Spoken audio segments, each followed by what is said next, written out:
Welcome to my master's degree journey.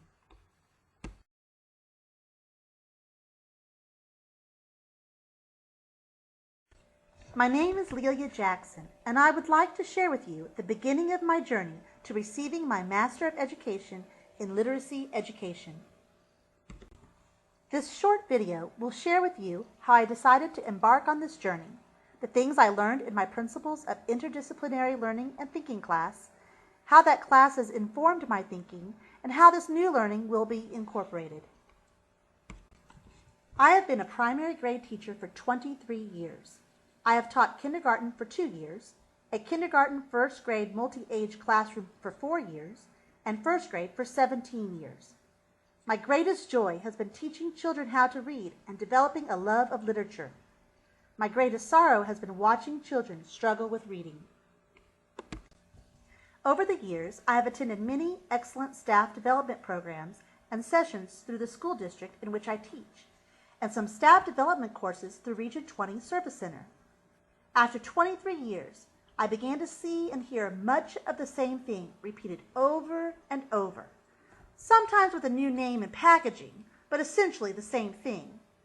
My teaching practice eventually stopped improving. Oh, I taught new things and changed, added, deleted certain activities, but the final results were the same.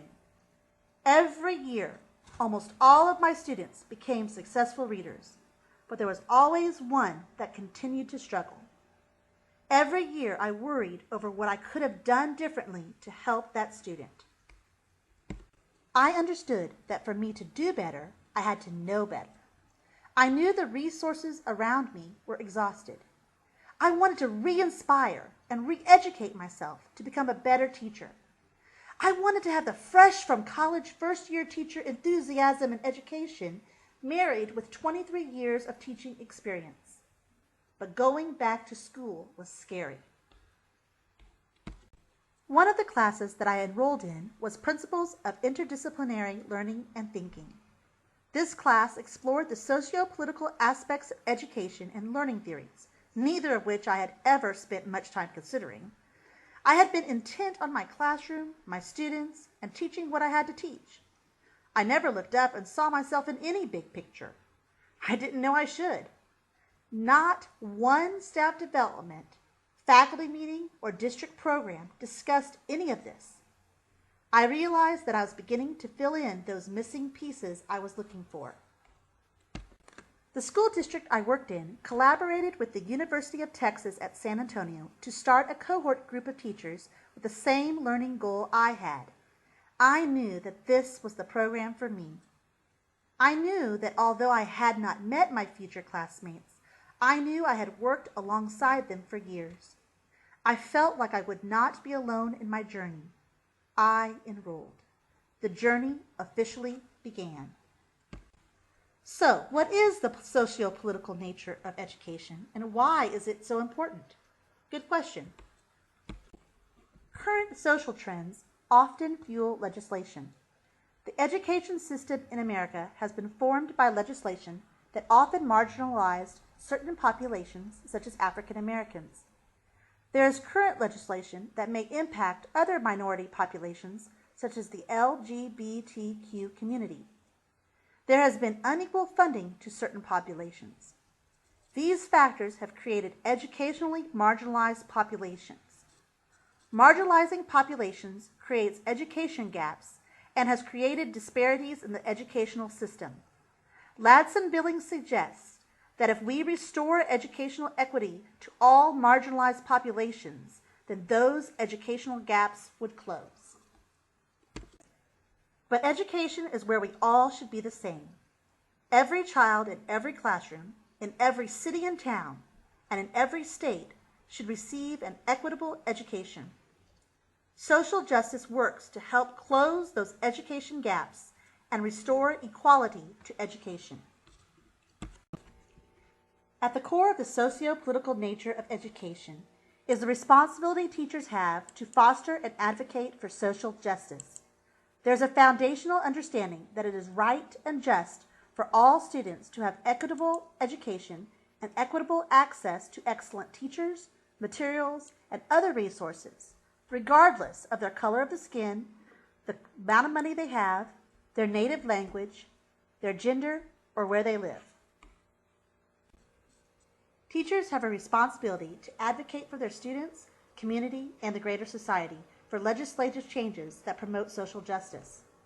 Teachers have a responsibility to help others fight injustice by helping them become aware of injustice around them and providing support to help them become advocates for social justice. The underserved and marginalized populations should have equitable education and opportunities. No child should be left behind should apply to equitable education, not test scores. Once we understand the educational history, the educational gaps, and social justice issues, we must use these to address what we do in our classrooms. We must reform our teaching and learning practice. Learning theories provide us insight into how people learn and then how we should teach.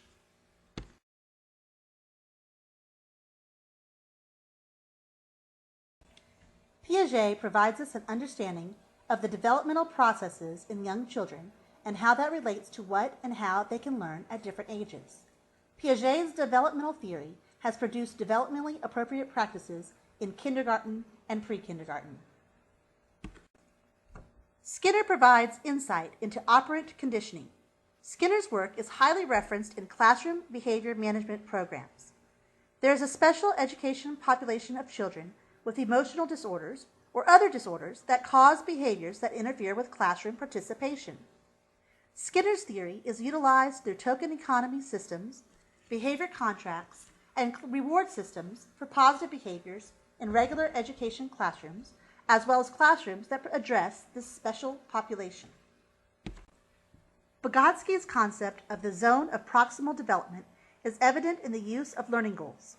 Many teachers in elementary classrooms test their students for their current instructional reading level.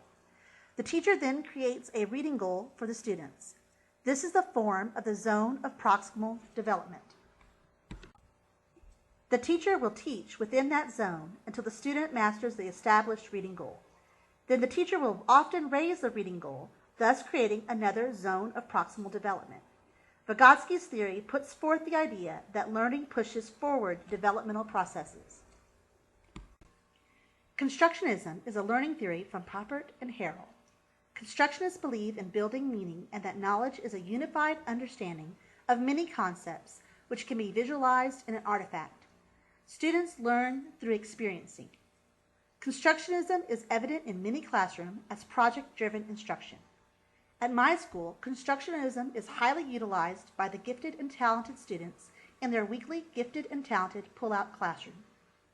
Situated learning is seen at my school through things like the outside garden and science lab. Many times, situated learning is the premise for the use of hands-on materials.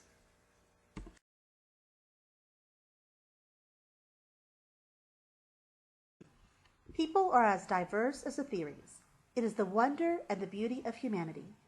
There is a learning theory that will help a teacher plan their teaching and a student's learning, no matter what or whom they are teaching. There is some commonality in mankind as well, and these theories put forth generalizable truths about learning for all. If we can understand multiple theories, we are in a better position to ensure that we meet the needs of every learner.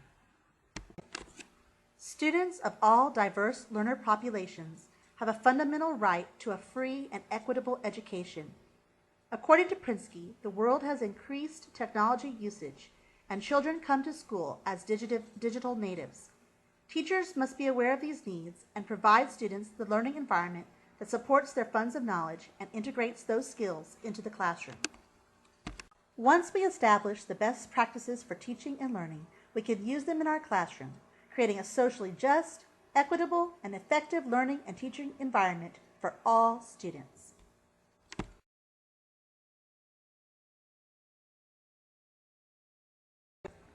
This class opened my eyes to the educational system around me and how concepts of learning theories are part of quality instruction.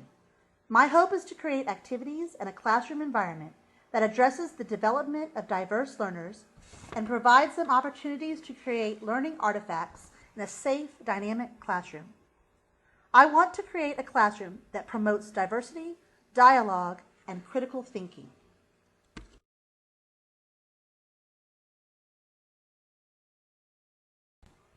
My journey is not over. I am not sure my journey will ever end. But what I do know is I am here to make a difference. I am here to make a change, and I am here to do all I can to create a fair, equitable, just, and dynamic learning and teaching environment for me and my students.